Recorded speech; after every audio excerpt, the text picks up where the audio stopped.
स्थापकाय च धर्मस्य सर्वधर्मस्वरूपिणे अवतारवरिष्ठाय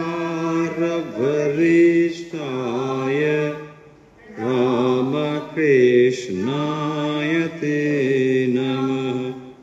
जननीं शारदां देवीं रामकृष्णं जगद्गुरुं पादपद्मे तयोः श्रित्वा प्रणमामि मुहुर्मुहुः।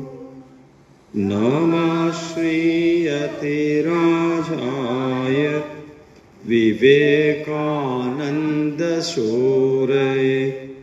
सच्चित्सुखस्वरूपाय स्वामिने तापहारिणे।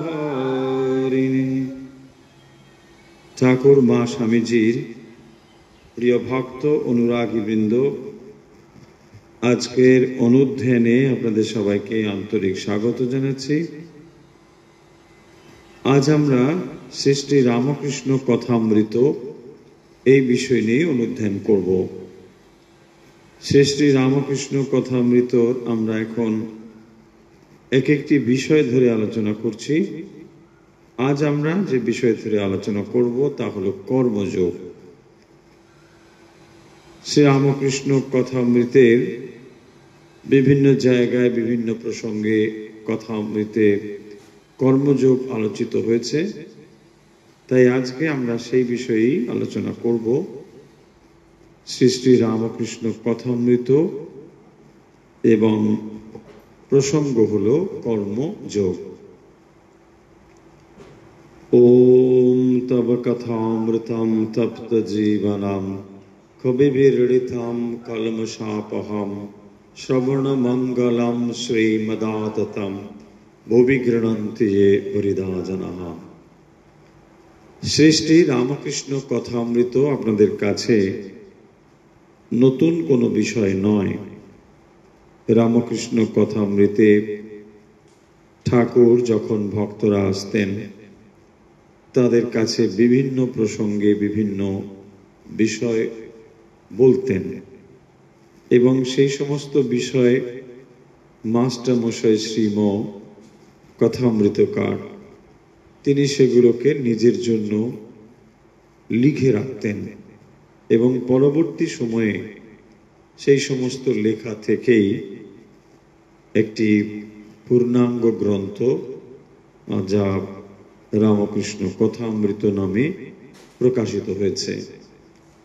এবং যে কয়েকটি গ্রন্থকে আমরা প্রামাণ্য গ্রন্থ বলে মনে করি, অথেন্টিক বুকস, তার মধ্যে অন্যতম নিঃসন্দেহেই শ্রী শ্রী রামকৃষ্ণ কথামৃত।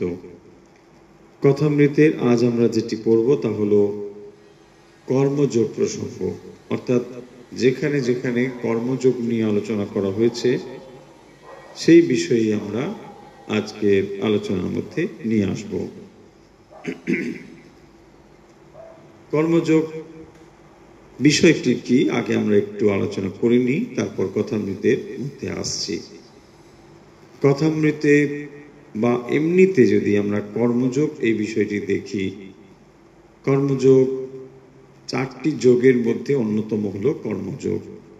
চারটি যোগ মানে যেখানে জ্ঞানযোগের কথা বলা হয়েছে, ভক্তির কথা বলা হয়েছে, রাজযোগ এবং কর্মযোগ। এই চারটিকে আমরা প্রশস্ত পথ বলি ঈশ্বর সাধনার। তাই এই চারটি হলো মূলত যোগ: কর্ম, ভক্তি, জ্ঞান, রাজযোগ। তার মধ্যে যে কর্মযোগ, এখন কর্ম কাকে বলে এই কথাগুলো আমরা কর্মযোগ প্রসঙ্গে স্বামীজির যে কর্মযোগ বা ভগবত গীতায় যে কর্মযোগ সে সমস্ত বিষয়ে কিন্তু আলোচনা করা হয়েছে। তবু যখন আমরা এই বিষয়ের অবতারণা করেছি, এখন নিশ্চয়ই আমরা একবার জেনে নেব যে কর্মযোগ বলতে আসলে কাকে বোঝানো হয়। কর্মযোগ মানে সাধারণভাবে কর্ম মানে আমরা কাজকেই বুঝি, যে যে কোনো কিছু কাজ আমরা করছি সেটাই কর্মযোগ। একটু তফাৎ আছে, যোগের দৃষ্টিতে কর্মযোগ আর এমনি কাজ করার মধ্যে খানিকটা তফাৎ আছে।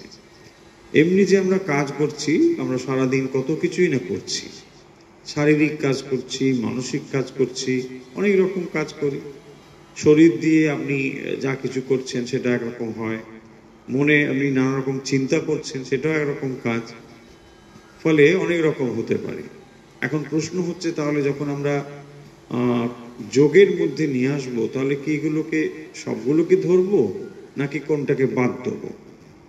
প্রথম যে কথাটা মনে রাখতে হবে, কর্মযোগ আমরা তাকেই বলবো যেখানে যিনি করছেন, কর্তা, তার কর্তৃত্ব বোধ থাকতে হবে। মানে আমি এটা করছি, সচেতনভাবে আমি এটা করছি। কেন? আপনি সঙ্গে সঙ্গে প্রশ্ন করতে পারেন যে এরকম বলবার দরকার কি? দেখুন, যত কাজ করছেন, কিছু কাজ আপনি সচেতনভাবে করেন, কিছু আপনি অচেতনভাবেও করেন। আপনার ভেতরে খাদ্য পরিপাক আদি যে ক্রিয়া হচ্ছে, রক্ত সংবহন হচ্ছে, এগুলো সব যে আপনি জানেন তা তো নয়, এগুলো আপনি জানেন না। আপনি অন্যেরটা বইতে পড়েছেন, নিজের কি হচ্ছে আপনি সচেতন নয়। তার মানে এটা আপনি ঠিক নিজে করছেন এটা বলা যাবে না। তাহলে যেটা আপনি নিজে করছেন না, তার ফল আপনার কাছে আসবে কি করে, তাই না? ফলে যেখানে আপনি করছেন না সেটা কর্তৃত্ব নেই। তাহলে কর্মযোগের ভেতরে যেটা থাকতে হবে সেটা হচ্ছে কর্তৃত্ব থাকতে হবে, ডুয়ারশিপ থাকতে হবে। আমি এটা করেছি, তাই না? কর্তৃত্ব না থাকলে হবে না। সেই জন্য দেখবেন শ্রীরামকৃষ্ণ বলছেন যে নাবালকের উপরে আইন খাটে না। তো নাবালক মানে কি? যার উপরে আইনের কোনো অধিকার নেই, তো সে তার মতন কিছু করছে ইত্যাদি, এইসব ব্যাপারগুলো। ঠিক এখানেও নাবালক বলছেন কেন না, আধ্যাত্মিকতার দিক থেকেও যদি কারোর কোনো কর্তৃত্ব এখনো তৈরি হয়, ধরুন সে খুব বালক, সে সব ছেড়ে দিয়েছে ঈশ্বরের কাছে, তখন কিন্তু আর নিয়ম খাটবে না। সে সারেন্ডার করেছে ভগবানের কাছে, নিজেকে সমর্পণ করে দিয়েছে, তখন কিন্তু আর তাকে এই নিয়ম দিয়ে বাধা যাবে না। যদি সেটা না হয় তাহলে কিন্তু নিয়ম খাটবে। তার মানে তার ডুয়ারশিপ আছে, কর্তৃত্ব রয়েছে। যখনই তার কর্তৃত্ব রয়েছে তখন তার ভক্তিত্বও থাকবে। আমি সচেতনভাবে যদি কোনো কিছু না করি, আমি কি করে আশা করতে পারি যে এই কর্মের ফল আমার কাছে থাকবে? ভালো হোক মন্দ হোক সেটা আলাদা কথা। তার মানে এখানে প্রথম পয়েন্ট যেটা হলো, কর্মযোগের ক্ষেত্রে আমাকে মনে রাখতে হবে কর্তার বোধ থাকবে। আমি করছি, একে বলে ডুয়ারশিপ, কর্তৃত্ব বোধ, আমি এটা করছি। তারপর তার ভালো অথবা মন্দ যাই ফল হোক না কেন। তাহলে কর্মযোগের প্রথম কথা হচ্ছে কর্তৃত্ব বোধ থাকতে হবে। এবারে এই যে কর্তৃত্ব বোধ নিয়ে কেউ কর্ম করছে, প্রথম পয়েন্ট হলো। দ্বিতীয় পয়েন্ট হচ্ছে, ধরুন যে কেউ কর্তৃত্ব নিয়ে কোনো কিছু করছে, তাহলে যেগুলো সে নিজে কর্তৃত্ব নিয়ে করছে না সেগুলো এই আওতার বাইরে পড়লো। মানে ধরুন কেউ ঘুমোচ্ছে, সেটাকে আমরা কর্মযোগের মধ্যে ধরছি না। কোনো কিছু সে সচেতনভাবে করছে, মানুষের জন্য হোক বা অন্য কিছু হোক, যা কিছু হোক। এবারে প্রশ্ন হবে, যদি কর্ম করে তার একটা ফল থাকবেই থাকবে, তাই না? যে কোনো কর্মের ভালো অথবা মন্দ ফল আছে। আমরা যেমন যেমন কর্ম করব তা তেমন তেমন ফল আসবে। এই যদি হয়, এবার ভেবে দেখুন, তাহলে কর্মের দ্বারা আমরা কর্মের বন্ধন থেকে বেরোবো কি করে? বন্ধনটা কোথায় একটু বুঝে নিই। ধরুন আপনি ভালো কাজ করছেন অথবা মন্দ কাজ যা কিছু করছেন, তার যদি ফল থাকে, সেই ফলগুলো কোথায় আসবে? যে করেছে তার কাছে, যে কর্ম সম্পাদন করেছে তার কাছেই ফল আসবে। এখন তার কাছে যদি ফল আসে, তাহলে সেই ফলটা তাকে ভোগ করতে হবে, আর ভোগ করবার জন্য তাকে আবার দেহ ধারণ করতে হবে। তাহলে প্রশ্ন হবে যে আমি কর্ম করছি, তার ফল ভোগ করছি, আবার দেহ ধারণ করছি, তাহলে এইটা থামবে কি করে? এইটাকে বলা হয় সংসার চক্র। ভালো অথবা মন্দ যাই হোক না কেন, ধরুন ভালো করলেও তার একটা ফল আছে, ভালো ফল আছে। ধরুন আপনি একটা ভালো কিছু পাচ্ছেন, যাই হোক না কেন সেটাও আপনাকে শরীর ধারণ করতে হচ্ছে। অনেকে এটা বুঝতে পারেন না যে যদি ভালো কিছু হয়, আচ্ছা ভালো কত ভালো হবে? এই জগতে আপনার যতই ভালো হোক না কেন, দুটো জিনিস একেবারে নির্ধারিত। কি নির্ধারিত? যখন জন্মগ্রহণ করেছেন, মৃত্যু, ব্যাস। তাহলে জন্ম আর মৃত্যু দুটো প্রান্তে দুটো জিনিস অবধারিত আছে। এবারে বুঝুন, আপনি ধরুন এখানে খুব আনন্দ অনুভব করছেন যে আমার ভগবান এবারে সব ভালো ভালো সব দিয়েছে, আমি খুব মজায় আছি, থাকুক, কোনো ক্ষতি নেই, শরীর মন বুদ্ধি আপনার সব সুন্দর আছে। কিন্তু প্রস্থান আছে যে, দেখুন এটাই তো দুঃখের হেতু, তাই না? যে জিনিসগুলো পেয়ে আপনি সুখী হচ্ছেন, জিনিস হোক, সম্পর্ক হোক, যাই হোক ভালো, কিন্তু যখন এগুলো চলে যাবে তখন কি পরিণতি হবে? তাহলে দেখুন, সংসার আসলে একটা বন্ধনেরই মতো। কখনো বন্ধনটা লোহার শৃঙ্খল দ্বারা হয়, কখনো সোনার শৃঙ্খল দ্বারা হয়। এই হলো তফাৎ।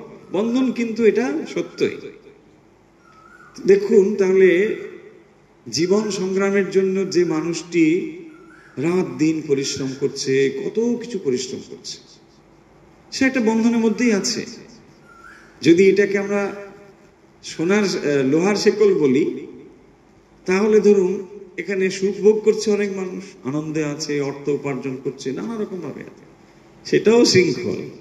আসলে সেটা হয়তো একটু ভালো শৃঙ্খল, সোনার শৃঙ্খল, রূপোর শৃঙ্খল। এই তাহলে তফাৎটা মুক্তি হচ্ছে না, বন্ধনই হচ্ছে। সেই বন্ধনের মধ্যে একটু তারতম্য আছে। কেউ হয়তো অর্থের জন্য সংগ্রাম করছে, দেখুন কেউ নাম যশের জন্য সংগ্রাম করছে, কেউ শারীরিক কষ্টবোধের মুখ থেকে মুক্তির জন্য সংগ্রাম করছে। এই তো চলছে। তাহলে সংগ্রাম ওদের করতে হচ্ছে, এর বাইরে কিন্তু কেউই নেই। তাহলে প্রশ্ন হলো যে এমন কি কোনো সম্ভব যে আমরা এর বাইরে যেতে পারি? কোন প্রসঙ্গে কথা হচ্ছে? কর্মযোগ প্রসঙ্গে, মনে রাখো। তাহলে কর্মের দ্বারা আমরা কি করছি? ভালো অথবা মন্দ কাজ করছি, তার ফল ভালো অথবা মন্দ হচ্ছে, তার ফলে আমাদের শরীর ধারণ হচ্ছে। তাহলে এই যে চক্রটি, আমি ভালো কাজ করলাম, আবার ধরুন যখন শরীর ধারণ করছেন, তাতে তো আপনি আবারও কিছু ভালো কাজ করছেন, মন্দ কাজ করছেন, যা কিছু করছেন। তাহলে এই যে অনবরত জিনিসটি আমাদের চলছে, এটা থামবে কি করে? তাই না? জন্ম মৃত্যু এই চাকাটা তো ঘুরছেই ঘুরছে, আমরা থামাবো কি করে? কর্মযোগীরা তখন এই জায়গাটা চিন্তা করলেন যে তাহলে আমরা কর্মের ভেতর দিয়ে কি সমাধান করতে পারি। অন্যগুলো এখন কিন্তু এখানে আসছে না, মানে যোগের কথা আসছে না, ভক্তির কথাও আসছে না, এখানে শুধু কর্মের কথা হচ্ছে। যে তাহলে কর্ম দ্বারা আমরা কর্মের বন্ধন থেকে কিভাবে বেরোতে পারি। তখন তারা বলবেন, একটা ধরুন সমাধান আমরা এরকম ভাবতে পারি যে কর্ম করা বন্ধ করে দিলাম, তাই না? কোনো কাজ করব না, কেন? ফল তো হবে না। তাহলে কাজ যদি না করে ফল হবে না, আর ফল হবে না, হবে তো বাস হয়ে গেল। বলছে বাবু এরকম করে সমাধানটা হবে না। কেন হবে না? না আপনি চান অথবা না চান, কর্ম আপনাকে করতেই হচ্ছে। বলা হয়েছে, দেখুন এই কথা প্রসঙ্গ উঠেছে শ্রীকৃষ্ণ এবং অর্জুনের কথোপকথনে। সেখানে বলছেন, দেখো মানুষ এক মুহূর্ত কাজ না করে থাকতে পারবে না। কি ভয়ঙ্কর পরিস্থিতি ভাবুন, এক মুহূর্ত কাজ ছাড়া থাকতে পারবে না। আপনি হয়তো ভাবছেন আমি তো এখন ধ্যান করছি, তো যখন ধ্যান করছেন বলে ভাবছেন ওটা একটা কাজ, আর যথার্থ ধ্যান হচ্ছেও না, নানা রকম চিন্তা শুধু চলছে, এখানে চলছে, ওখানে চলছে, এই চলছে। তার মানে স্থূলভাবে শরীরটা এক জায়গায় বসে থাকলেও কর্ম থেকে বিরত হচ্ছে তা বলা যায় না। সেই জন্য দেখুন, আবার শরীর রক্ষার জন্য তো কত রকম কাজ করতে হচ্ছে। আপনার স্নান আদি করতে হচ্ছে, খাদ্য গ্রহণের চেষ্টা করতে হচ্ছে, কত রকম। ফলে আপনি কর্ম থেকে বেরোতে পারবেন না। এখন প্রশ্ন হলো, তাহলে কর্ম দ্বারা বন্ধনে পড়ছি, কর্ম না করলেও হচ্ছে না, তো খুব মুশকিল ব্যাপার। কি করে তাহলে থামবো কি করে? তখনই বলা হবে যে দেখো, কর্মটা মূল ব্যাপার নয়, কর্মের পেছনে যে মোটিভ রয়েছে ওটাই তোমার বন্ধনের হেতু। দেখুন, আরেকটু ডিপ জায়গায় আমরা যাচ্ছি। Not the very action, so motive behind that action. কি আছে আপনার ইচ্ছেটা? কত রকম ভাবে অ্যাকশন হতে পারে। আমরা কিন্তু কথামৃতের কর্মযোগটা পড়ব, তার আগে একটু ব্যাকগ্রাউন্ড তৈরি করার জন্য এটা বলছি। এগুলো বহুবার শুনেছেন, তবুও আজকে এই প্রসঙ্গ না হলে পরে ওই জিনিসগুলো মাথার মধ্যে আসবে না, তাই একটু ব্যাকগ্রাউন্ড তৈরি হচ্ছে। দেখুন, তাহলে যে কর্মগুলো আমরা যে করছি, ভালো অথবা মন্দ, এর থেকে যে বেরোবো, তাহলে একটা পয়েন্ট পেয়ে গেলাম। কর্ম আমরা করছি, কিন্তু তার দর্শনটা জানতে হবে। কি দর্শন? মানে এই কর্মের পেছনে আপনার কি মোটিভ রয়েছে, কি লক্ষ্য নিয়ে কাজটা করছে। দেখুন, প্রত্যেকটি কাজের পেছনে লক্ষ্য থাকে, তাই না? আপনি এটা শাস্ত্র অধ্যয়ন করছেন কেন? তো এটা একটা লক্ষ্য আছে, আমি শাস্ত্রটা জানবো, কি লেখা রয়েছে আমি জানতে চাই, আমি সেরকম হতে চেষ্টা করব, ইত্যাদি ইত্যাদি হতে পারে। দেখুন, আবার এরকম একটা চেষ্টা হতে পারে যে আমি এটা জানবো, শুধু নয়, মানে আমি এটা এখানে একটু নাম তৈরি করতে চাই, আমি একজন প্রতিষ্ঠিত মানে শিক্ষক হতে চাই এই বিষয়টার উপরে, হতে পারে। দেখুন, তার উদ্দেশ্যটা কিন্তু আলাদা। যে ভক্তি লাভের জন্য পড়ছেন তার বিষয়টা কিন্তু আলাদা, লক্ষ্যটা কিন্তু তফাৎ হয়ে গেল। দেখুন, একই জিনিস নিয়ে চলছে। ইউনিভার্সিটিতে দর্শন পড়ানো হয়, সেখানে বেদও পড়ানো হয়, উপনিষদও পড়ানো হয়।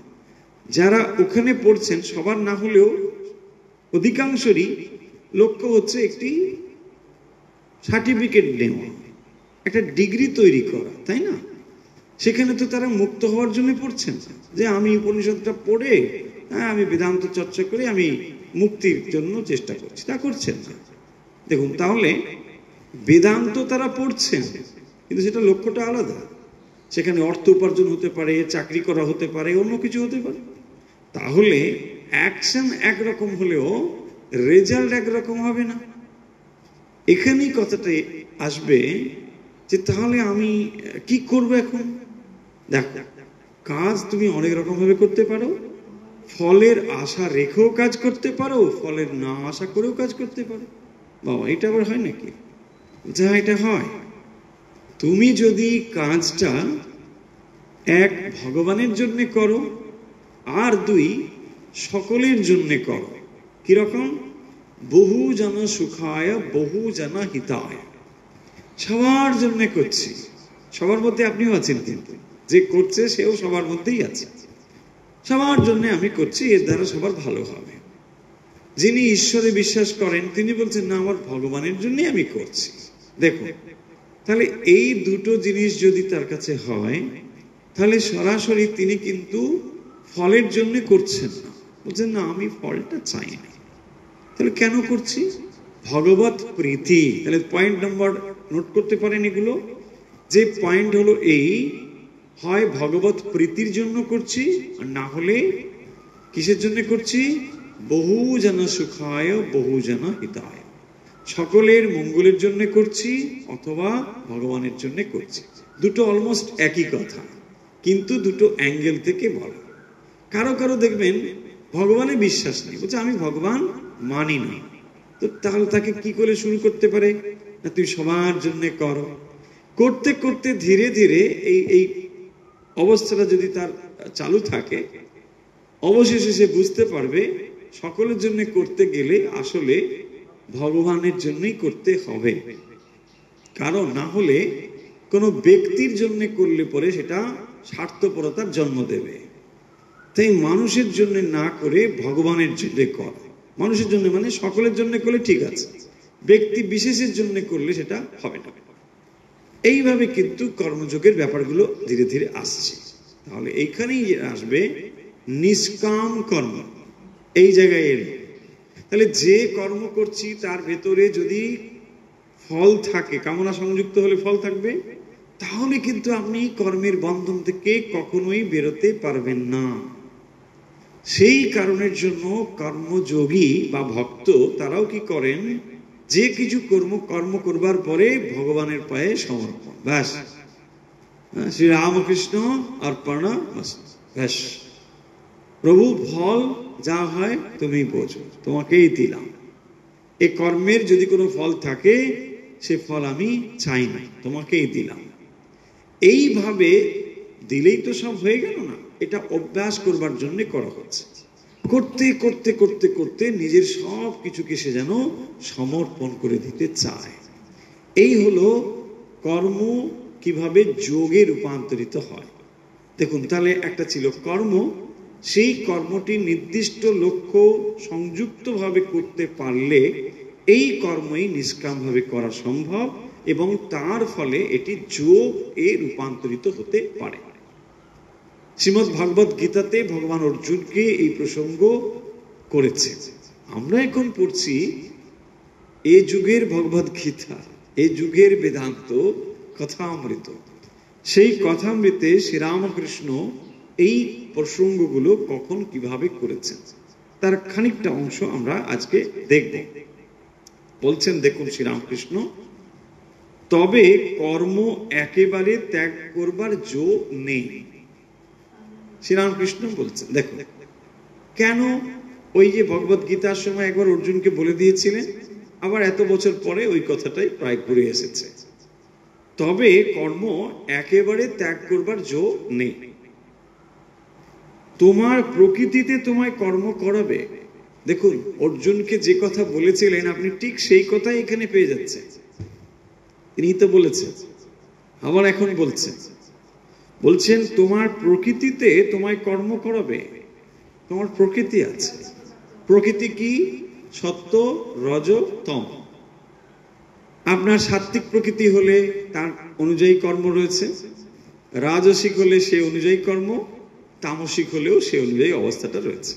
ফলে আপনি মুখে যাই বলুক না কেন, প্রকৃতি থেকে আপনি বেরোতে পারবেন না।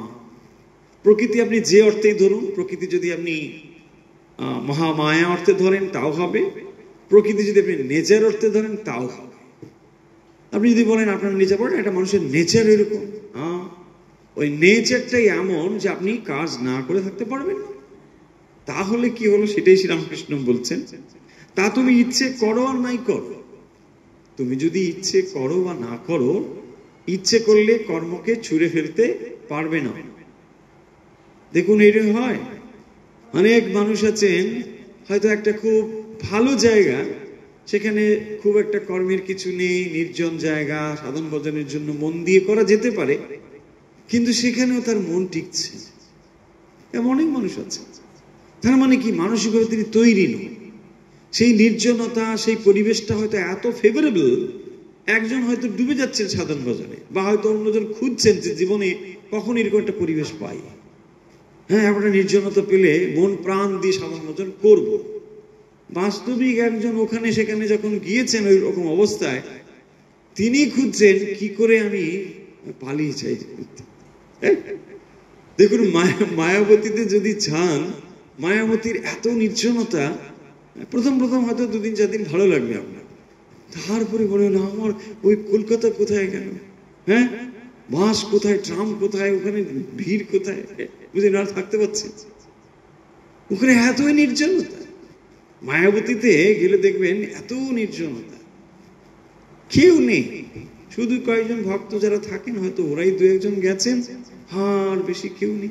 কারোর সঙ্গে কথা বলে খুব মুশকিল না, তখন মানে হজমই হবে না খাওয়ার দাওয়ার, তাই না? বুঝিয়ে কি করবো সারাদিন, ফোন নেই, মোবাইল নেই, মানে টিভি নেই, কিচ্ছু নেই, শুধু খালি একটু ওপরে হাঁটো, নিচে একটু যাও, গোশালা দেখো, এই দেখো, আরে এই করে হবে? আপনি সব মিস করবেন এখানে। বুঝছি আমি ট্রাম, বাস, এসব মেট্রো সব মিস করছি। দেখুন, সেটা কি বলছেন, প্রকৃতি। তার মানে কি, যদি ওইভাবে আপনার অবস্থা না হয়, তাহলে কিন্তু আপনি যেখানেই যান না কেন নিতে পারবেন না। আবার উল্টো গল্প ভাবুন, যদি কেউ মানসিকভাবে তৈরি থাকে, অনেক ঝামেলা ঝঞ্ঝটের মধ্যেও তিনি থাকলেও তিনি কিন্তু ঠিক তার কাজটা করে যাচ্ছেন। এটা হতে পারে। অনেক মানুষ আছেন দেখবেন সারা দিন এমন একটা পরিবেশের মধ্যে রয়েছেন, তার দুদণ্ড সময় নেই যে একটু শান্ত হয়ে তিনি কোথাও বসবেন, কিন্তু ওর ভেতরে তিনি নির্জনতা খুঁজে নিচ্ছেন, ওই কাজের ভেতরেই তিনি নির্জনতা খুঁজে নিচ্ছেন। এত ব্যস্ত পরিবেশ, নানা রকম কিছু রয়েছে, হতে পারে। এইটাকে বলা হয়েছে প্রকৃতি। তার মানে আপনার অবস্থাটা কিরকম সেটাই নির্ভর করছে আপনি কাজ ছাড়া থাকতে পারবেন কি পারবেন না, এটাই রয়েছে। এবারে বলছেন দেখুন, তাই বলেছে অনাসক্ত হয়ে কর্ম করো, তাই বলেছে। তাহলে আমরা কর্মের দ্বারা যে ডিস্টার্ব ফিল করি, দেখুন অনেক সময় কর্মের দ্বারা আমরা ডিস্টার্ব ফিল করি, তাই না? কেন? এটা মনে রাখতে হবে। কর্মের দ্বারা আমরা কিন্তু ডিস্টার্ব ফিল করি না, কর্মের প্রতি কি মোটিভ আছে এটাই আমাদেরকে ডিস্টার্ব করে। তাহলে আমরা যে কর্মের দ্বারা চঞ্চল হয়ে উঠি, অনেক সময় দেখবেন খুব বিচলিত হয়ে যায়, কেন হয়? কর্মের পেছনে কি মোটিভ রয়েছে। যদি আসক্তিযুক্ত হয়ে কর্ম করি, সে কর্ম আপনাকে কিন্তু চঞ্চল করবেই, ভীষণ চঞ্চল করবে। যদি অনাসক্ত ভাবে কর্ম করেন, চঞ্চলতা অতটা থাকবে না। শ্রীরামকৃষ্ণ এক্সাম্পল দিয়ে বুঝিয়েছেন জিনিসটি। তিনি বলছেন যে দেখো, বাবুর বাড়িতে কেউ কাজ করে, সে কাজ করে, বাবু তাকে বলেছে এই করো সেই করো, তারপর দেখবেন সে নিশ্চিন্তে ভোঁস ভোঁস করে ঘুমায়। বাবু ঘুমোতে পারেন এতটা শান্তিতে, তিনি কিন্তু ঘুমায়। কেন? না, তুই জানে আমার কাজ হয়ে গেল, ব্যাস, আমার আর কিছু নেই, হয়ে গেল, তার আর কিছু নেই। তার মানে দেখুন অনাসক্তি কিরকম, এই কাজের দ্বারা সে কয়েকটি পয়সা কেবল পাবে, আর তো বেশি কিছু নেই, ব্যাস হয়ে গেল, আমার কাজ হয়ে গেছে শান্তিতে। বাবুর নানা রকম চিন্তা, এটা ওটা সেটা অনেক কিছু আছে, তিনি আসক্ত হয়ে রয়েছে, তাই তার অনাসক্ত রয়েছে। তার মানেই দেখুন এই কথাগুলো দিয়ে বোঝানো হচ্ছে যে কর্ম তুমি করছো তার থেকে তুমি কিছু এক্সপেক্ট করছো, সেটা মানিটারি হতে পারে, সেটা নাম যশ হতে পারে, যে কিছু হতে পারে। তাহলে যখনই তুমি এক্সপেক্ট করছো তখনই দেখবেন কাজের কোয়ালিটি খারাপ হবে এবং আপনার মানসিক অবস্থার অশান্ত হয়ে উঠবে, হবে কি না? এটা কিন্তু কারণ, অন্য কোনো কারণ নয়। কাজ তার কারণ নয়। দেখুন সূক্ষ্ম ডিফারেন্সটা আছে, কাজ তফাৎ নয়, কাজের ভেতরে আপনি কাজকে কোন দৃষ্টিতে দেখছেন এটাই হলো তফাৎ, এটাই তফাৎ। সেই দৃষ্টিভঙ্গি আপনাকে তফাৎ করে দিচ্ছে। তাই দেখুন শ্রীরামকৃষ্ণ বলছেন এখানে, অনাসক্ত হয়ে কর্ম করো, অনাসক্ত হয়ে কর্ম করো কিনা কর্মের ফল আকাঙ্ক্ষা করবে না। ওই কথাটি ভগবদ্গীতাতে মা ফলেষু কদাচন। সেই জন্য আবার অনেকে বলছে না ফল টল খাবো না, কেন না মা ফলেষু কদাচন। কি অর্থ আর কি অবস্থা! না গীতাতে বলেছেন না মা ফলেষু কদাচন, বলে ফল টল খাবো না, এটা অন্য কিছু দিন, পায়েস টায়েস থাকলে দিন। আরে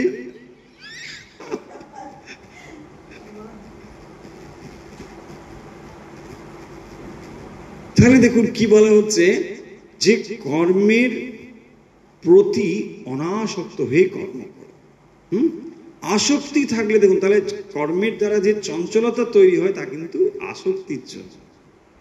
অনাসক্ত হলে তার কোনো চঞ্চলতা নেই, ব্যাস সে নিশ্চিত আছে, ভগবানের জন্য করেছি, ব্যাস হলো তোমার ভালো, তুমি মনে তুমি বোঝো, বাবু আমি জানি না। কারণ প্রশংসা করলে কেউ আমার করছে না। যে বাবুর কাজ করে এসে বাবুর খ্যাতি করবে, চাটা ধরুন ভালো হয়েছে, হ্যাঁ মা আপনার খুব সুন্দর, ব্যাস ঠিক আছে ঠিক আছে চলো, ওকে তো কেউ প্রাইজ দেবে না।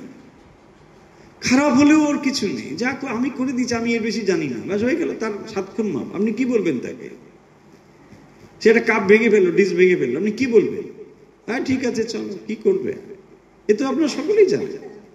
দেখুন ওই আইডিয়াটা এখানে দেওয়া হচ্ছে, উপমা দিয়ে শ্রীরামকৃষ্ণ বলছেন যে যখন কোনো এক্সপেকটেশন নেই, ওই কাজ তোমার মানসিক অশান্তি তৈরি করতে পারবে না।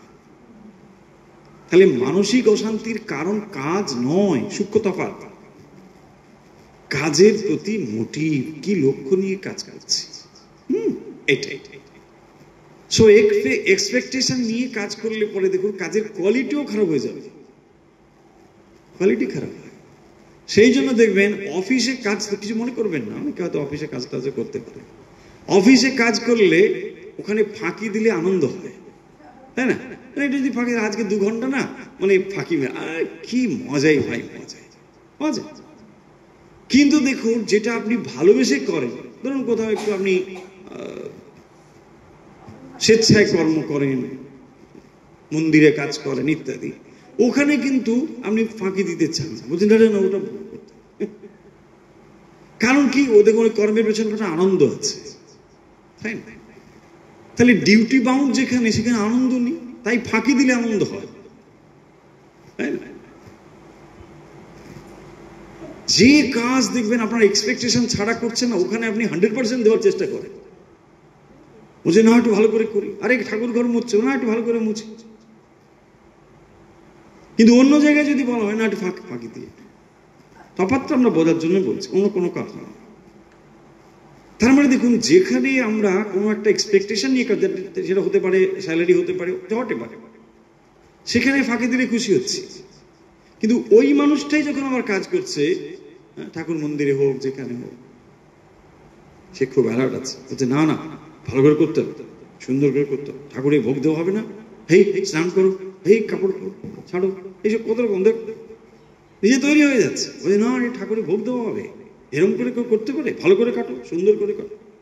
যতটা পারফেকশন আপনার ভেতরে, আমি বলছি না একদম 100%, কিন্তু আপনার তুলনায় 100%, আপনি আপনার সর্বোচ্চ চেষ্টা করবেন যে না না, আমি যতটা পারছি এটা করতে হবে। যেখানে এক্সপেকটেশন থাকে, সেখানে কিন্তু মানুষ 100% দিতে পারে না, এই হচ্ছে তফাৎ। সেই জন্য দেখবেন, কোয়ালিটি যখন প্রশ্ন আসবে না, ভক্ত যে কাজটি করে ওটা সর্বোচ্চ কোয়ালিটি হবে। এবং এইগুলো আমার মনে হয় ম্যানেজমেন্ট থিওরিতে পড়ানো দরকার। এখন যে কোম্পানিগুলো যে চলছে টলছে না, যদি আমি কোম্পানিকে ভালোবাসতে না পারি, আমি আমার 100% দেবো না, কিছুতেই দেবো না। কেন দেবে প্রশ্নই আসবে, আমি কোম্পানিকে ভালোবাসি না, কারণ কালকে আমি শুনতে পারি আমি নেই, হতে পারে কিনা। তাই ম্যানেজমেন্টের মানুষদের এটা নিয়ে চিন্তা ভাবনা করা উচিত, কি করে 100% কর্মীরা দিতে পারে। যাই হোক, সে প্রসঙ্গ আমাদের নয়। কথা হচ্ছে, যেমন পূজা তপ করছো, কিন্তু লোকমান্য হওয়ার জন্য নয়, কিংবা পুণ্য করবার জন্য নয়। কি বলছেন? ফলের আকাঙ্ক্ষা করবে না। তাহলে কর্ম করতে বলছেন ফলের আকাঙ্ক্ষা ছাড়া। এক্সাম্পল দিচ্ছেন, কিরকম? যেমন পূজা জপ তপ করছো, তো পূজা জপ তপ যখন মানুষ করে, সেগুলো কি কিছু একটা ফলের আকাঙ্ক্ষা? কিছু না, এটা আমি এটা করছি ভগবানের জন্য, আমি করছি ভক্তি লাভের জন্য করছি। তো ভক্তি কামনা তো কামনার মধ্যে হবে না, কিন্তু লোকমান্য হওয়ার জন্য নয়।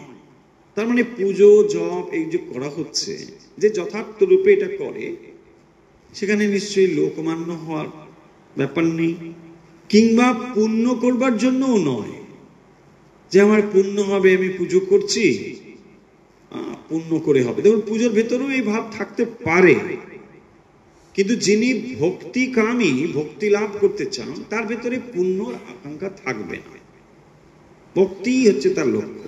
কারণ পুজো অনেক রকম ভাবে হতে পারে, রাজসিক ভাবে হতে পারে, তামসিক ভাবে হতে পারে, সাত্ত্বিক ভাবেও হতে পারে, তাই না? শ্রীরামকৃষ্ণ বলে দিয়েছেন না, পুজো রাজসিক ভাবে হচ্ছে। কিরকম? বলছেন এটা ভালো দামি পোশাক টোশাক পড়েছে, গড়দের পোশাক, তারপরে রুদ্রাক্ষের মালা, তারপরে ধরুন খানিকটা সোনা টোনা দিয়ে বাঁধানো, একটা বেশ জাকজমক ব্যাপার আছে। 10 জনকে বলা, দেখো অমুকের বাড়িতে পুজো হচ্ছে, বিরাট ব্যাপার। বাবুর কিন্তু সময় নেই, বাবু সুন্দর করে সেজে গুজে সামনে দাঁড়িয়ে আছে, আসছে আসুন আসুন, হ্যাঁ হ্যাঁ হ্যাঁ হ্যাঁ করে সবাইকে, বাবুর এই কাজ। দেখুন, তাহলে এটা কি পুজো?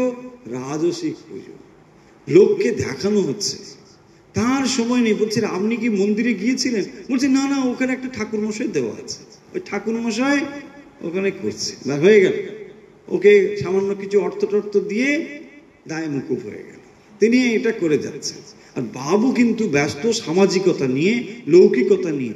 অফিস থেকে লোক আসছে, ওখান থেকে লোক আসছে, তার খাতির না হলে অফিসে সেখানে মুশকিল।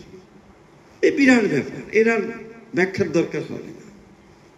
তামসিকতায় কি না, বলি টলি দিতে হবে, করতে হবে, রাজসিকতাও তো আছে, তামসিকতাতেও রয়েছে। আর সাত্বিকতায় বলছে লোক দেখানো কিছু নেই, ব্যাস। তার উপচারও কিছু নেই, যে বিরাট এক মন চাল দিতে হবে, 10 মন নৈবেদ্য, এসব কিচ্ছু নেই। ওই সামান্য হয়তো একটা বাতাসা দুটো একটু দিয়ে হয়তো তিনি করছে, চোখের জলে হয়তো তিনি পুজো করছে। তাহলে পুজো জিনিসটিও কিন্তু রাজসিক, তামসিক, সাত্বিক নানাভাবে হতে পারে। তাই বলছেন যদি পুণ্য লাভের জন্য কেউ করে সেটা আলাদা কথা, কিন্তু না হলে কর্ম কিরকম করে করতে হবে বলছেন, পুজো, জপ, তপ এগুলো যেমন নিষ্কাম ভাবে কেউ করে, ঠিক এইরকম ভাবেই এটা করতে হবে কর্মটাকে। তাহলেই সেই কর্ম তোমার যোগে পরিণত হবে। দেখো তাহলে কর্মটা কি করে কর্মযোগ হতে পারে, যদি নিষ্কাম ভাবে হতে পারে। কে বলছেন এ কথা? এই যুগে শ্রীরামকৃষ্ণ বলছেন। যে কথাগুলো আমরা ভগবদ গীতায় অন্তত 5000 বছর আগে ভগবদ গীতা সেখান থেকে আমরা পেয়েছি, সেই কথাগুলোই আবার তিনি এসে এই যুগে শুনিয়ে যাচ্ছেন। কিন্তু একটু এদিক ওদিক হচ্ছেন, কেবল ভাষাটা বদলে গেছে। তখন মানুষ সংস্কৃত বুঝতো, তো সংস্কৃত ছিল ভাষা। এখন অসংস্কৃত, আমরা এখন বাংলা ভাষায় সহজে এটা পেয়ে যাচ্ছি। এইরকম দেখুন আরো কি কথা বলছেন, ভারী সুন্দর একটি এক্সাম্পল এখানে দিয়েছে। যদি কেউ সার্জনকে দেখতে চায় তাহলে তাকে প্রার্থনা করো, বলতে হয় সাহেব কৃপা করে আলোকটি নিজের উপর ফেরাও, তোমাকে একবার দেখি। ঈশ্বরকে প্রার্থনা করতে হয় তার কৃপা করে জ্ঞানের আলো তোমার ভেতরে ধর। এখানে প্রসঙ্গ হচ্ছে যে কর্মযোগ এবং তার কৃপা, ভগবত কৃপা। কর্মের দ্বারা ভগবত কৃপা কি করে পাওয়া যাবে না, সার্জেন কি করছেন না, তিনি আলো নিয়ে দেখছেন। এখন আলো নিয়ে দেখতে হয় না, এখন রাস্তায় আলো থাকে। যে যুগের কথা বা যে সময়ের কথা, তখন তারা হাতে আলো নিয়ে চলতেন। আলো কি করে? অপরকে আলোকিত করে। তিনি অন্যদের দেখতে পাচ্ছেন। যদি তাকেই দেখতে চান তাহলে কি করতে হবে? বলতে হবে আলোটা তোমার মুখের উপরে ধরো, তাহলেই ভগবত কৃপা আসবে। তাকে যদি দেখতে চান তাহলে তার কাছে এই প্রার্থনা করতে হবে যে ভগবান আলো তোমার উপরে ধরো, তাহলেই তোমাকে দেখতে পাবো। কারণ সমস্ত আলোর উৎস হচ্ছেন ভগবান, আর সেই আলোকেই জগৎ আলোকিত হয়েছে। তার যার আলোতে জগৎ আলোকিত হয়েছে, তাকে যদি দেখতে চান তাহলে কি করতে হবে না, সেই আলোকটাকে তার মুখে ধরতে হবে। এটাকেই বলা হয়েছে আবৃত চক্ষুঃ। এটাই হচ্ছে আবৃত চক্ষুঃ। তাহলে চোখ কি করে? বাইরের সবকিছুকে দেখে। আপনি চোখ মেললে কি দেখছেন? সব বাইরের জিনিস দেখছেন, তাই না? সূর্য দেখছেন, গাছপালা, পশু পাখি, সব কি দেখছেন? তুমি কে দেখছেন? এটা আমি, ওটা তুমি। আসমাত ইউসমাত, এই হচ্ছে ইউসমাত, সব কিছু দেখছি। তাহলে এই যে সব কিছু দেখছি, এটা আবৃত চক্ষু, মানে ইন্দ্রিয়টাকে অন্তর্মুখী করতে হবে। যদি ভেতরটাকে দেখতে চান তাহলে কি করতে হবে? ইন্দ্রিয়কে ভেতরে নিতে হবে। চোখ মেলেছেন তখন আপনি বাইরের জিনিস দেখছেন, আর চোখ বন্ধ করলে ভেতরে জিনিস দেখবেন, তাই না? তারপরে চোখ খুললে বাইরেও দেখতে পাবেন, ভেতরেও দেখতে পাবেন, সেটা তার পরে। শ্রীরামকৃষ্ণের অবস্থাটা দেখুন, বলছেন চোখ বন্ধ করে ধ্যান করছিলাম, ভালো লাগলো না। এই কথাটাকে না সাধারণভাবে নেবেন না। তখন ভাবেন তাহলে তো ঠিক আছে, শ্রীরামকৃষ্ণ তো বলছেন চোখ বন্ধ করতে হবে না, তাহলে আমিও চোখ আমি চোখ বন্ধ, চোখ মানে খুলে থাকলে কেবল ওই গাছপালা পশু পাখি দেখব, ব্রহ্মকে আর দেখতে পাবো। তিনি ব্রহ্মজ্ঞানে প্রতিষ্ঠিত আছেন বলেই তার খোলাও যা বন্ধও তা একই ব্যাপার। তিনি চোখ খুললেও ওই ব্রহ্মই দর্শন করছেন। তাই তিনি বলছেন চোখ বন্ধ করে ধ্যান করছিলাম, ভালো লাগলো। চোখ বন্ধ করলে তিনি আছেন, চোখ চাইলে তিনি নেই। তার মানে দেখুন, আপনি যেটাকে চোখ বন্ধ করে ভেতরে দেখার চেষ্টা করছেন তারই তো আউটার প্রজেকশন এই ওয়ার্ল্ড। তো আউটার প্রজেকশনটাকে যখন আমি দেখছি তখন ভেতরে তো তিনি আছেন। সেই জন্য বলছেন যে আগে আবৃত চক্ষু হও, ভেতরে তাকে দেখার চেষ্টা করো, তারপরে সেই উদ্ভাসিত আলোকে দেখতে পাবে, যেখানেই দেখবে তাকেই দেখতে পাবে। যত্র যত্র নেত্র পরে তত্র তত্র কৃষ্ণ স্ফুরে। এইটা হলো এর পরবর্তী অবস্থা। তাহলে এমনি তাকালে আপনি ব্রহ্ম ছাড়া সবই দেখতে পাবেন।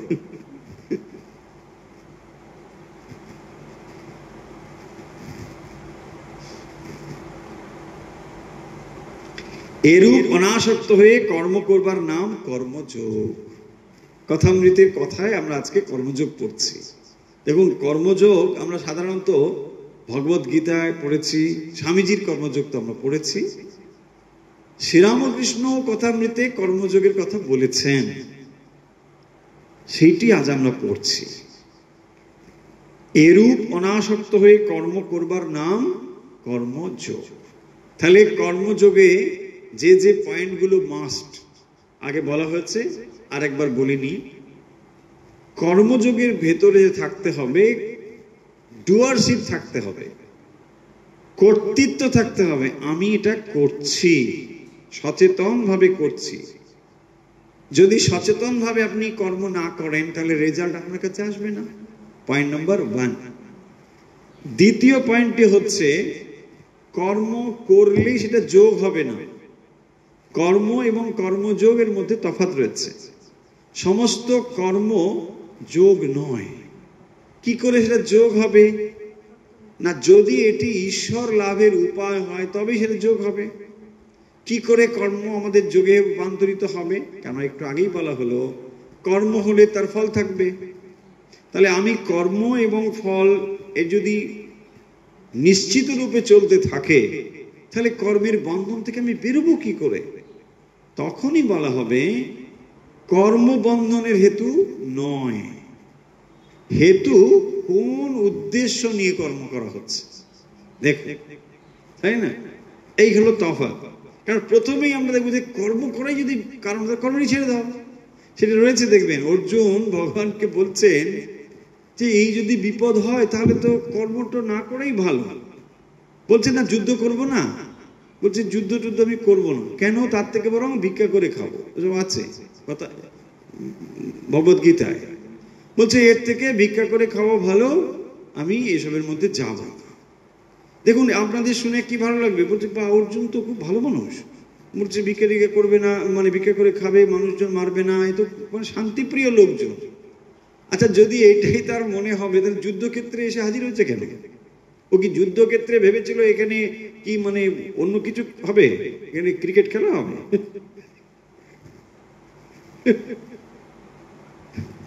অর্জুন তো নিশ্চয়ই এতটা ছেলে মানুষ ছিল না যে কুরুক্ষেত্রে এসে ওখানে ক্রিকেট ম্যাচ দেখবে, তাই না? এখন দেখুন, উনি যেই দেখছেন যে এরা সব আমার এসব গুরু, এসব আরে বাবা, হ্যাঁ, দ্রোণাচার্য, এসব বিশ্ব, তখনই মাথাটা গেছে ঘুরে। আগে যে ভাবেনি তা নয়, ভেবেছে, কিন্তু একেবারে প্র্যাকটিক্যাল চোখের সামনে সব দেখছে, তখনই খুব মুশকিল হয়ে গেছে। ডাক্তার দেবেন অন্য পেশেন্ট গেলে পরে চিন্তাই করে না, হ্যাঁ ঘুচ করে কেটে দেয়, ওই মানে ব্যাংক কাটার মতোই। কিন্তু যদি ওই টেবিলে দেখে যে নিজের কেউ আছে, নিজের ছেলে হোক, মেয়ে হোক, স্ত্রী হোক, বলছে ভাই আমি করতে পারবো না, তুমি একটু দেখো, হয় কি না?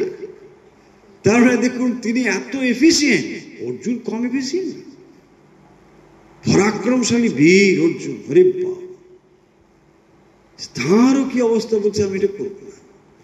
এই সূক্ষ্ম তফাৎটুকু ভগবান ধরিয়ে দিচ্ছেন যে কর্মটা আসলে ব্যাপার নয়, তোমার ভেতরে যেটা কাজ করছে সেটা হচ্ছে মোহ, ডিলিউশন। অন্য মানুষকে মারলে যে তোমার বিরাট বৈরাগ্য হচ্ছে, আমি মানুষ মারবো না, এটা নয়। তুমি মানুষ মারার একেবারে বিরাট সার্টিফিকেট আছে, তাই না? ডাক্তার কাকে বলে? যে মানুষকে মারবার সার্টিফিকেট পেয়েছে, এটা নেগেটিভ ভাবে হলো, বাঁচানোরও বটে, তাই না? তার সার্টিফিকেট আছে, কিন্তু ডাক্তার হচ্ছে সেটাই না, যে আপনাকে সুস্থ করে তুলতে তো পারেই, মানে অসুস্থ করে দিলেও তার লাইসেন্স আছে, এবং যদি পরিণতি খুব খারাপ হয় তাহলেও সে বলবে যে হ্যাঁ। যাই হোক, তাহলে অর্জুন দেখুন এত কিছু সত্ত্বেও সে মোহগ্রস্ত হয়েছিল। তার মানে এই সূক্ষ্ম তফাৎটুকু তার বোধ হচ্ছিল না, সেই কারণের জন্য তিনি ভাবছেন আমি কর্ম থেকে বিরত থাকবো না। কর্ম থেকে বিরত থাকতে পারবে না, বলছেন তোমার প্রকৃতি তোমাকে কর্ম করবে। তাহলে উপায় কি? উপায় হচ্ছে কর্ম তোমার বন্ধনের হেতু নয়, কর্মের পেছনে তোমার কি লক্ষ্য, এটাই। কি লক্ষ্য মানে? কর্ম সকাম ভাবে করতে পারো, নিষ্কাম ভাবে করতে পারো। একটা প্রশ্ন আপনাদের মনে হয়তো উঠতে পারে যে আচ্ছা আমি ধরুন চাকরি করি, তো চাকরি করলে আমি অফিসের থেকে মাইনে পাই, আচ্ছা আমি কি নিষ্কাম কর্ম করতে পারি? প্রশ্ন একটা অনেকে করেন, কারণ তিনি ধরুন চাকরি করছেন, একটা মাইনে পান, ঠিক এইভাবে তো আমাদের সমাজ চলছে। তাহলে যে কেউ মানুষ মনে করতে পারে যে আমি তো তাহলে কর্মযোগ কি করে করতে পারি। দেখুন আপনিও কর্মযোগী হয়ে উঠতে পারেন, যিনি অফিসে চাকরি করছেন মানে অর্থের বিনিময়ে চাকরি করছেন, তিনিও কর্মযোগী হতে পারেন। কি করে? দেখুন, আপনি যদি মনে করেন যে আমি অর্থের জন্য কাজ করছি, এটা হলো আপনার কর্মের সব থেকে নিম্নতর অবস্থা। আমি কেবলমাত্র অর্থের জন্য কাজ করছি। আবার হতে পারে আপনার একটা স্কিল আপনি ডেভেলপ করেছেন, নির্দিষ্ট একটা যোগ্যতা আপনার আছে, সেই যোগ্যতাটা আপনি এই সমাজ তৈরির, এই দেশ তৈরির জন্য কাজে লাগাচ্ছেন। তার জন্য সমাজ আপনাকে একটা অর্থ দেয়, ঠিক আছে। আমি শুধু বলছি আপনার মানসিক অবস্থার তারতম্যের জন্য।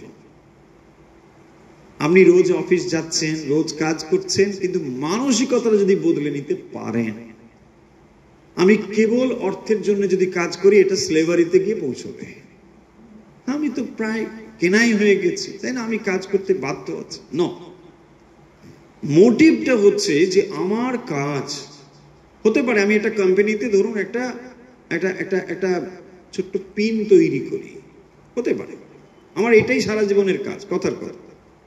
কিন্তু আমি জানি যে এই পিন একটা এই সারা ভারতবর্ষের বিভিন্ন জায়গায় অফিসে কাজে লাগবে। এত বড় একটা দেশ, তার জন্য আমি সামান্য হলেও একটা কাজ করছি, আমার শ্রম এই দেশকে উন্নত করবে। দেখুন এইরকম যদি একটা ভাবনা থাকে তার পেছনে, অর্থ সে যা পাচ্ছিল পাবেই, তা তো কেউ কাটবে না, কিন্তু তার ডেভেলপমেন্ট যেটা হবে এটা এই অর্থের থেকে অনেক বেশি মূল্যবান হবে কিনা। তাহলে দেখুন এই কাজটাই কিন্তু কর্মযোগ হয়ে গেল তার কাছে। এবং আমি বলবো এই মোটিভ বা এই লক্ষ্য যদি থাকে, তার ভিতরে ডিপ্রেশন আসবে না, তার ভিতরে একটা স্পিরিট থাকবে, যেই স্পিরিট নিয়ে দেশে দেখবেন প্রতিরক্ষার কাজ করে সেনাদল, রাতের পর রাত কিভাবে কাজ করছে, কত কঠিন পরিশ্রম করে ওরা, আর সেই জন্য আমরা সুখে নিদ্রা যেতে পারি দেশবাসী, তাই না?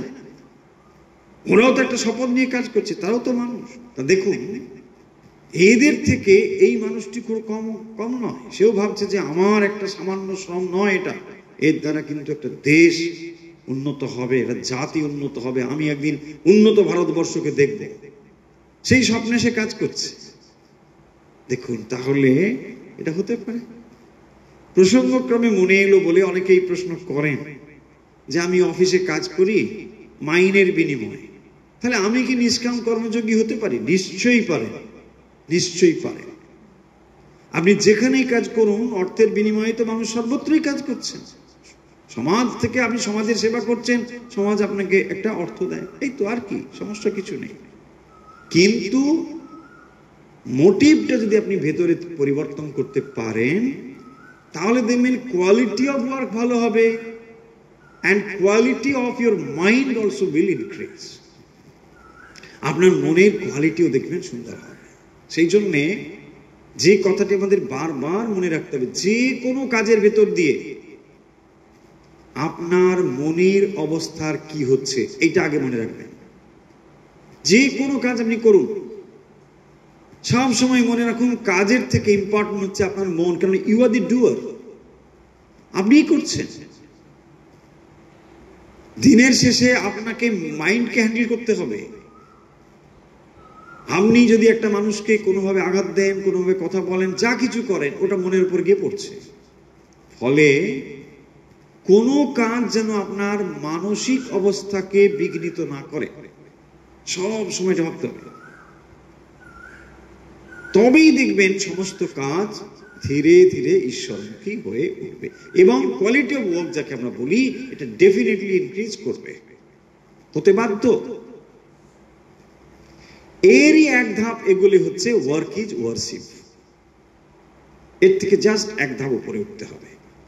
ওয়ার্ক ইজ ওয়ারশিপ মানে any type of work is warship. যে কোনো কাজ হচ্ছে পুজো। আপনি যেমন ফুল তুলে ভগবানের পুজো করেন, তার পায়ে চন্দন দিয়ে অর্ঘ্য নিবেদন করেন, ঠিক একই রকম ভাবে অফিসে যে কাজটা করছেন, এটাও আপনার অর্ঘ্য নিবেদন করা হচ্ছে।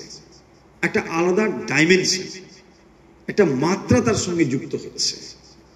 যে কাজ আপনি রোজই দেখুন কষ্টের সঙ্গে করতে, উফ বাপরে, আবার সেই টেবিলটা, আবার ওই অফিস, উফ ভালো লাগে না, সোমবারটা তো বোরিং বোরিং, তাই না? কারণ শনিবার রবিবার দুটো দিন গেছে, তারপর সোমবার আবার গিয়ে ওই ড্রয়ার টানতে হবে, ওইটা মানে কি বিচ্ছিরি, স্পিরিটই পাচ্ছেন। কিন্তু নিজের ভেতরে যদি থট লেভেলে এই চেঞ্জ গুলো নিয়ে আসা যায়, এর কষ্ট নেই। আরে কি সুন্দর, এটাই আমার পুজো, আমার এটা করতে হবে, এটাই আমার পুজো। পুজো যখন আপনি করেন আনন্দে করেন, তাই না? না, এটা ঠাকুরকে নিবেদন করছে, আরে সুন্দর করে দাও, ভালো করে করো। এইটা যদি হয়, দেখবেন কোয়ালিটি অফ ওয়ার্ক ডেফিনেটলি ভালো হবে, ডেফিনেটলি ভালো হবে। যে কেউ আসবেন দেখবেন আপনি অনেক বেশি আরো মানবিক হয়ে উঠতে পারেন। আপনি যখন মানুষ, ধরুন যারা যারা অনেক রকম কাজ আছে, কেউ হয়তো দেখুন অনেক মানুষের সঙ্গে কাজ করতে হয়, কেউ হয়তো জিজ্ঞাসা করলো একটা তথ্য তার কাছে জানতে চায়, সে কিন্তু অনেক বেশি মানবিক হয়ে তাকে উত্তর দিতে পারে। কারণ সে ভাবতে পারে আমি মন্দিরে যার পুজো করি সেই এখন এখানে এসেছে, তাই না? তিনি এসে আমাকে এই কথাটা জিজ্ঞাসা করছেন। দেখুন, আমরা অনেক সময় এত অমানবিক হয়ে যাই, মানে অনেকটা শুনতে খারাপ হলে অভদ্র হয়ে যায়, ভালো করে উত্তরও দিই না, তাই না? দেখুন, এগুলো সব পরিবর্তন হতে পারে।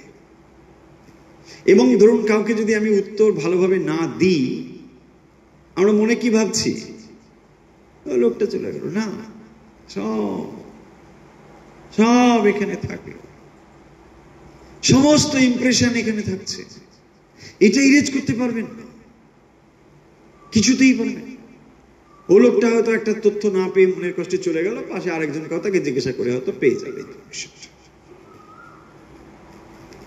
সেই জন্য কর্মকে পুজোর স্তরে নিয়ে যাওয়া, তাহলে নিষ্কাম ভাবে এবং এটাকে পুজো স্তরে, সেই কথা এখানে বলছেন শ্রীরামকৃষ্ণ, যে অনাসক্ত কর্ম করবার নাম হলো কর্মযোগ, ভারী কঠিন। একে কলিযোগ, সহজেই আসক্তি এসে যায়। দেখুন বলছেন, একে কলিযুগ, সহজেই আসক্তি এসে যায়। মনে করছি অনাসক্তি হয়ে কাজ করছি, কিন্তু কোন দিকে আসক্তি এসে যায়? সহজ নয়। কোনটা বিয়া সহজ ভাবুন আপনি, কোনটা সহজ? ভক্তিযোগে বলা হচ্ছে এটা খুব সহজ, আমরাও বলেছি, কিন্তু সেটা কি অতটা সহজ যত সহজ বলা হচ্ছে? কোনটাই সহজ নয়। হয়তো পুজো মহোৎসব করলুম, কি অনেক গরিব কাঙালদের সেবা করলুম, মনে করলুম অনাসক্ত হয়ে করছি, কিন্তু কোন দিক দিয়ে লোকমান্য হওয়ার ইচ্ছে এসে গেল। দেখুন বিপদ আছে। কর্মযোগে বিপদ নেই তা নয়। কর্মযোগের সব থেকে বড় বিপদটি হচ্ছে এইখানে। কারণ যখনই কর্মযোগ কেউ করেন, তখন দেখবেন সে হাইলাইটেড হয়। সরাসরি তিনি কর্ম করছেন, সরাসরি মানুষ তার দ্বারা উপকৃত হচ্ছে, তাই তিনি একবারে লাইমলাইটে এসেছেন। আর মানুষ তখন কি করে? তার খুব জয়গান করতে থাকে, কি মহান আপনি, আপনি এই করিয়া আছেন, ওই করিয়া আছেন, সেই করিয়া আছেন। তিনিও ধীরে ধীরে ভাবিতে থাকেন যে আমি কি না করিয়াছি, ব্যাস আমার সুখ্যাত করিতেছেন, এই হয়ে সর্বনাশ, ওখানেই শেষ। এটাই বলছেন যে ভাবছি মনে অনাসক্ত হয়ে করছি। প্রথম দিকে হয়তো ভাবটা ঠিক থাকে, তারপরে মাথা খারাপ হয়ে যায়, ব্যাস।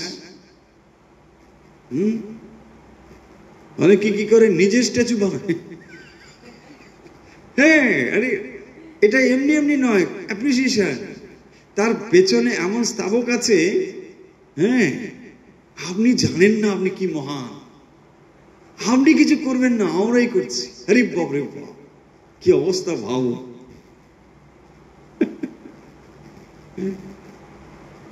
হিরণ্যকশিপুর অবস্থা হল, বলছে কি না, আরে ইন্দ্র বরুণে ভগবানের কিছু নেই, আমিই তো ব্যাস।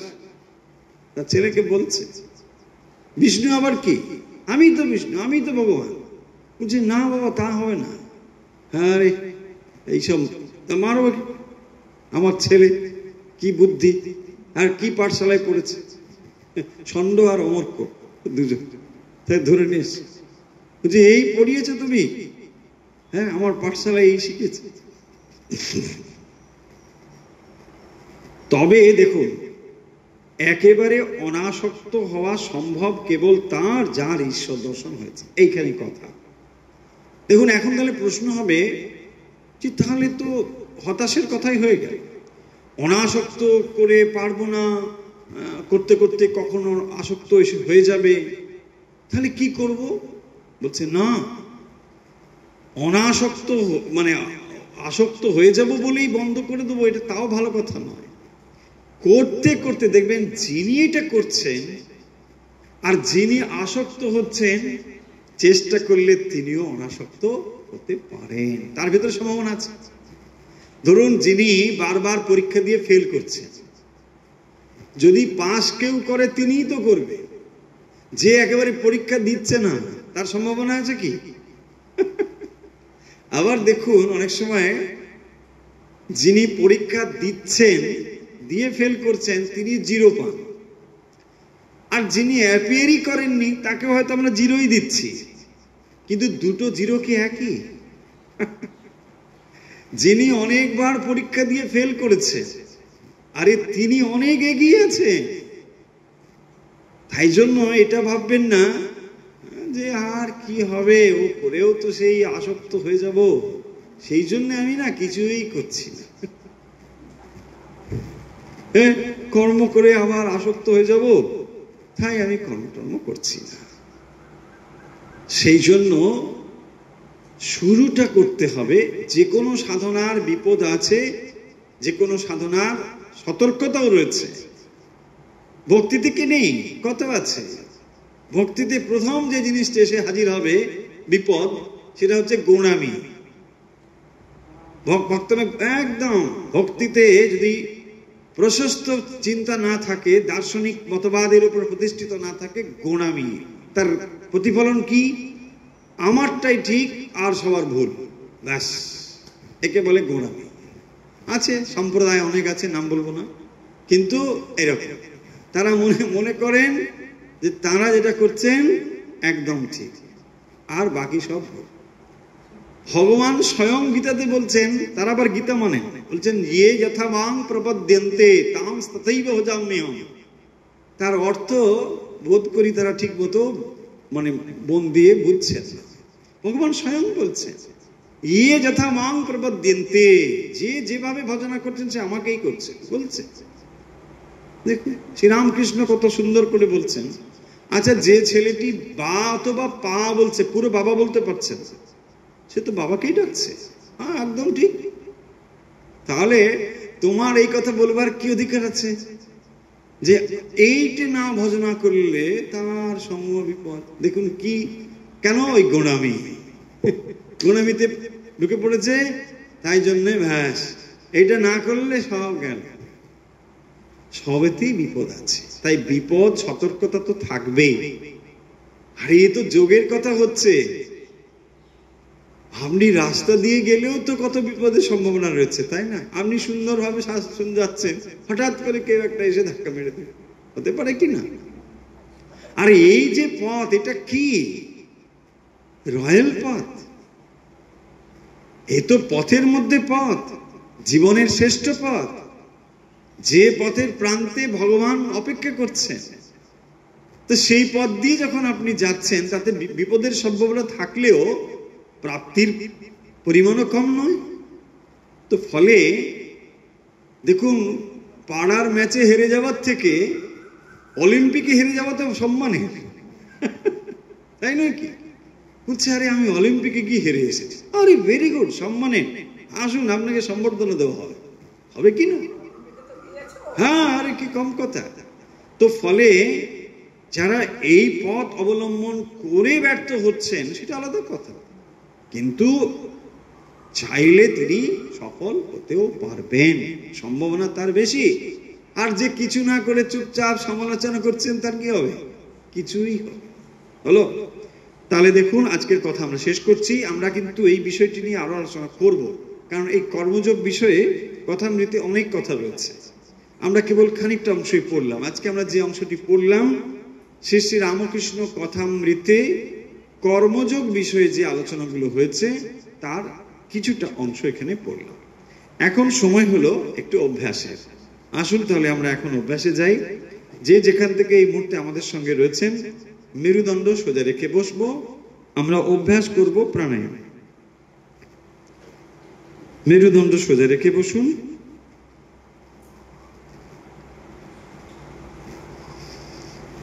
শ্বাস বাম দিকে নিন ও ধীরে ধীরে শ্বাস ডান দিকে ছেড়ে দিন। শ্বাস নিন বাম দিকে, শ্বাস ছেড়ে দিন ডান দিকে। ধীরে ধীরে শ্বাস বাম দিকে নিন ও ধীরে ধীরে শ্বাস ডান দিকে ছেড়ে দিন।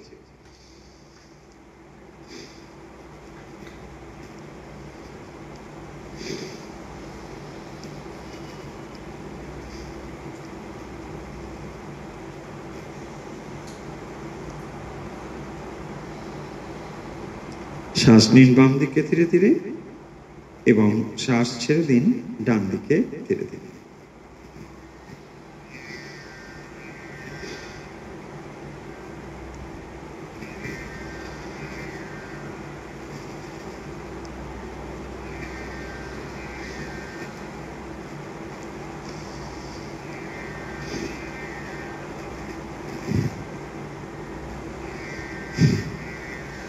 হয়েছে, রিল্যাক্স।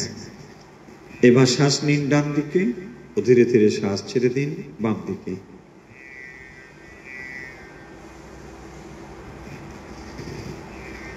শ্বাস ডান দিকে নিন ও শ্বাস বাম দিকে ছেড়ে দিন।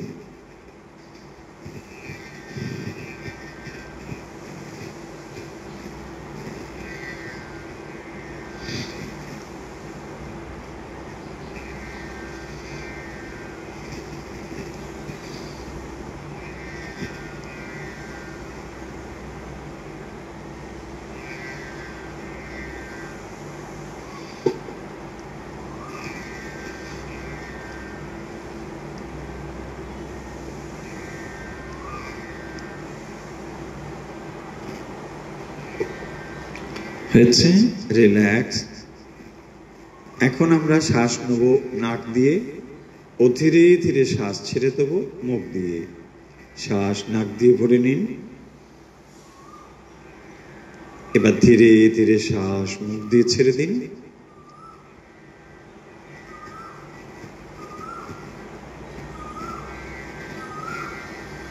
শ্বাস ভরে নিন নাক দিয়ে,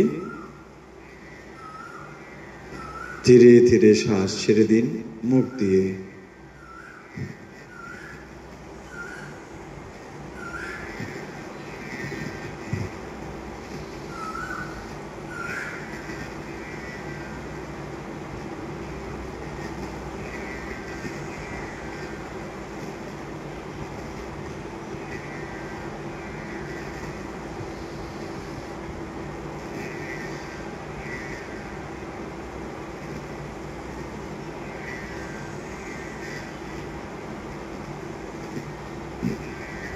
হয়েছে, রিল্যাক্স।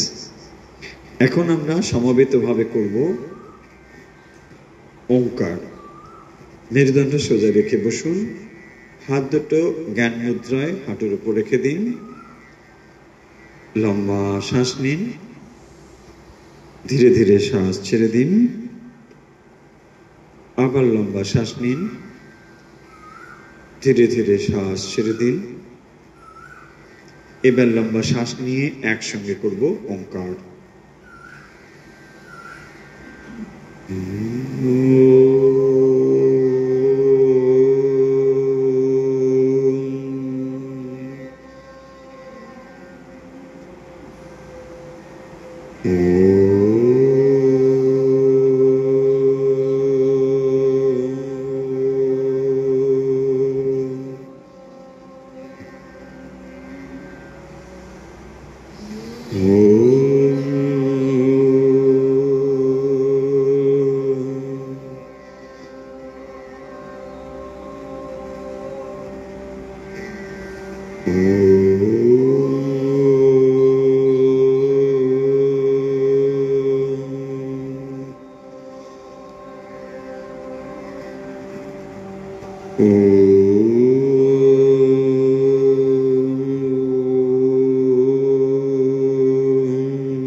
হরি ওম তৎসৎ।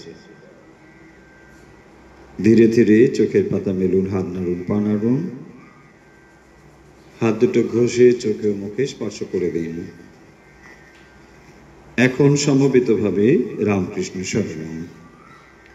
রাম কৃষ্ণ শরণম, রাম কৃষ্ণ শরণম, রাম কৃষ্ণ শরণম শরণে। রাম কৃষ্ণ শরণম, রাম কৃষ্ণ শরণম, রাম কৃষ্ণ শরণম।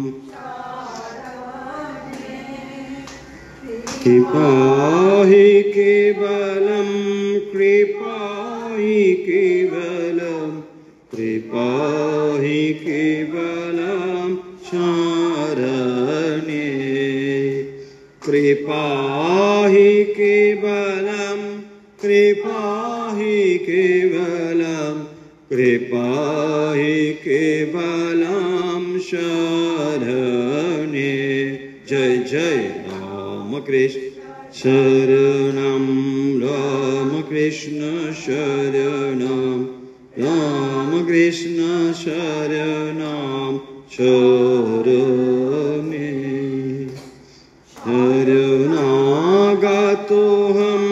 शरणागतोऽहं शरणागतोऽहं शरणे शरणागतोऽहं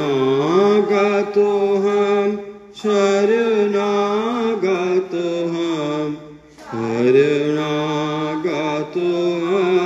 शरणे राम कृष्ण शरणं राम कृष्ण शरणं राम कृष्ण शरणं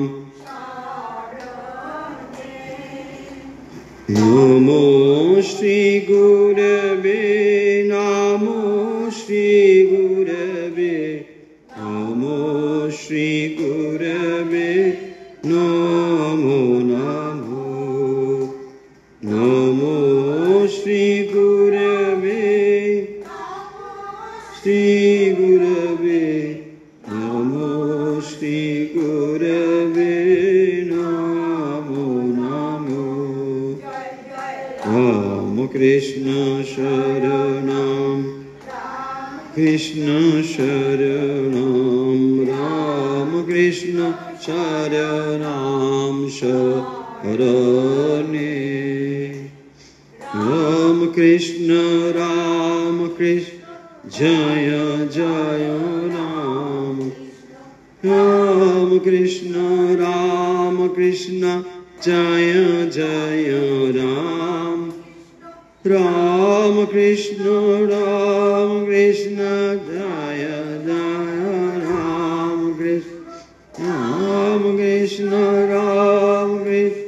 जय जय राम कृष्ण शरणं राम कृष्ण शरणं राम कृष्ण शरणं जय जय राम कृष्ण शरणं राम कृष्ण शरणं राम कृष्ण शरणं शरणे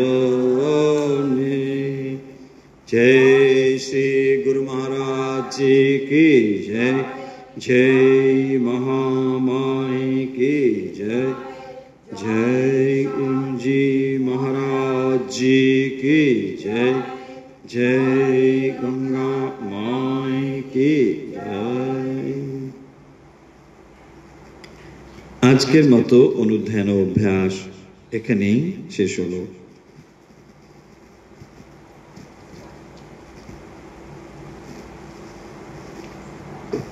যারা আমাদের সঙ্গে যুক্ত হতে চান আমাদের হোয়াটসঅ্যাপ নাম্বার আপনাদের জানিয়ে দিই। আমাদের হোয়াটসঅ্যাপ নাম্বার হলো 9903985960। তাহলে আজকের মতো বিদায় নিচ্ছি। যে যেখান থেকে আমাদের সঙ্গে যুক্ত রয়েছেন ঠাকুরমা স্বামীজির ভক্ত অনুরাগী আপনাদের সকলের শারীরিক মানসিক ও আধ্যাত্মিক বিকাশ প্রার্থনা করে যে প্রার্থনা নিত্য করি আজও সেই প্রার্থনা করছি। सर्वेत्र सुखिनो सन्तु सर्वे सन्तु निरामया सर्वे भद्राणि पश्यन्तु मा कश्चित् दुःखभाग् भवेत्। ओम शांति ओम शांति ओम शांति।